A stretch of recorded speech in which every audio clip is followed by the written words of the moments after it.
sa Gabal. Mga nakaparadang sasakyan sa Carlos Palanca Street sa Maynila sa Gabal. Sa mga motorista, alamin natin ang balitang yan mula kay Manny Vargas. Man, go! Super Radio.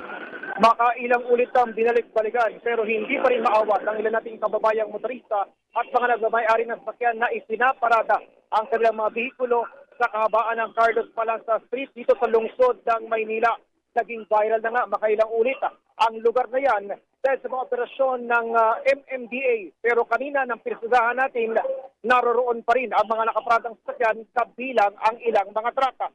Hindi yan nagpaawat sa kabilangan ng patuloy na banta ng MMDA na magsasagawa sila ng operasyon para manghuli at manghatak ng mga sasakyan na iligal na nakaparada. Maliban sa bahagi yan, ay nagtungo rin tayo sa Quezon Boulevard, area ng Quiapo, Maynila pa rin. Napakatindi ng trapikong nararanasan dyan tuwing umaga. Ang pangunahing dahilan, mga nagsasakay na jeep doon sa may paakyat na bahagi ng tulay patungo ng direksyon ng Plaza Loton.